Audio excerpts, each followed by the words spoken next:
Bien, bonjour à tous, merci de m'accueillir ici. J'ai écouté avec un vif intérêt les personnes qui ont eu l'amabilité de parler avant moi.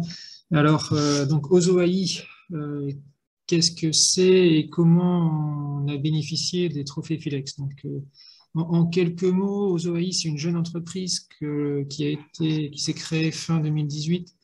On est parti du constat que lorsqu'on était assis chez vous, lorsqu'on est assis chez soi sur un canapé, que l'on écoute, qu'on ferme les yeux, qu'on se concentre, juste avec les sons, au final, on est capable d'analyser à peu près tout ce qui se passe dans la maison, ce que font les gens dans la cuisine, ce que font les gens dans le couloir, et on est surtout capable de comprendre si on doit intervenir ou pas.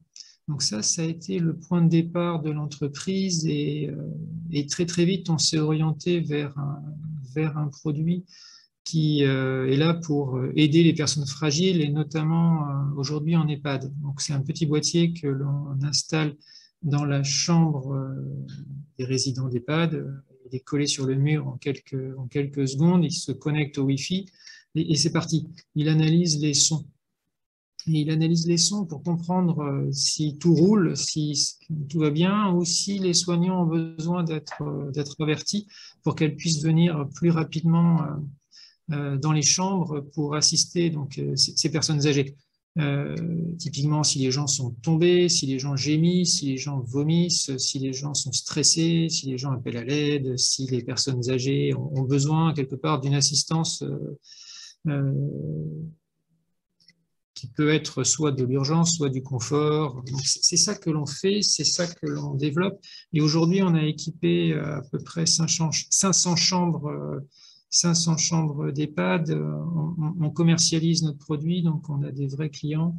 Et l'entreprise aujourd'hui, c'est 25 personnes réparties entre Grenoble, Brest et Toulouse. Le cœur, le gros des troupes est brestois. On vient un peu du Far West. Et que vous dire de plus sur Ozoaï? Oui, on a réalisé une levée de fonds de 4 millions d'euros en 2020 auprès d'investisseurs de renom et notamment de la région Bretagne. Nous, on a un peu la caractéristique qui n'est pas forcément banale d'avoir la région Bretagne comme actionnaire direct de l'entreprise. Donc ça vous montre bien le positionnement qui est le nôtre auprès des personnes fragiles et la reconnaissance qui est la nôtre également des pouvoirs publics. Alors ça, c'était la partie Ozoaï. Maintenant, le trophée Philex, alors on n'a pas forcément fait beaucoup de bruit dans les premiers moments d'Ozoaï.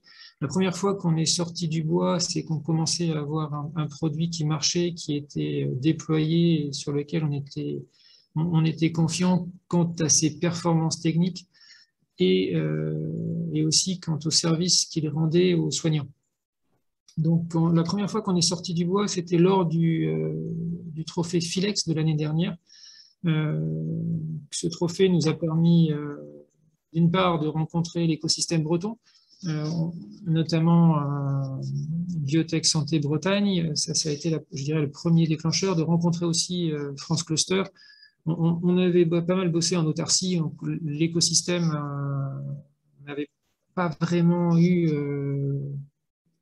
l'occasion de s'y intégrer un peu par choix pour travailler un peu sous le radar jusqu'à ce qu'on ait un produit qui marche. Donc les trophées Philex nous ont permis de rencontrer cet écosystème d'une part, et d'autre part de rencontrer également des grands acteurs du domaine comme AG2R La Mondiale. Donc ça a été notre première interaction avec eux. Donc je remercie encore une fois Romain Gano de son temps, de ses conseils et quelque part de l'infrastructure d'AG2R et du volontarisme d'AG2R sur ces sujets d'innovation au service, je dirais, du bien vieillir et plus généralement au sujet de l'assistance des personnes en situation de fragilité. Donc ça a été vraiment le début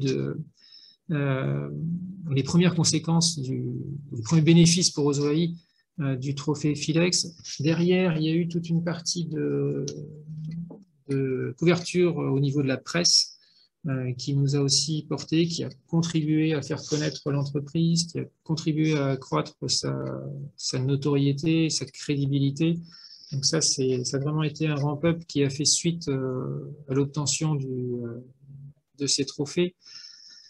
Ça nous a préparé doucement à être reconnus lors de la bourse Charles Foy organisée par Silver Valley. Donc, je salue au passage Nicolas qui nous a fait le plaisir de parler également aujourd'hui.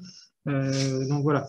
Derrière Silver Valley, c'est un cluster qui est. Alors, j'ai pas le droit de dire cluster. J'ai noté tout à l'heure, donc mais par contre, j'ai oublié ce que je devais dire à la place. Aidez-moi, s'il vous plaît. C'est pas cluster, c'est. Pôle Non, mais d'innovation. tu peux dire ce que tu veux. Moi, je dis pôle d'innovation pour les partenaires, mais cluster, c'est très bien, surtout ici. On est quand même Ah oui, c'est vrai. Bon, moi, je vais ratisser large. Je vais dire cluster et pôle d'innovation Silver Valley, oui, qui marque une nouvelle étape en termes de notoriété, accompagnement, présence dans l'écosystème et quelque part partenariat. Ce dont on est pleinement conscient aujourd'hui au sein d'Ozoaï, c'est que la prochaine étape de croissance de l'entreprise, maintenant qu'on a nos clients, se fera à travers des partenariats. Ça, on le réalise pleinement et on souhaite s'inscrire encore plus dans les différents écosystèmes mentionnés ici.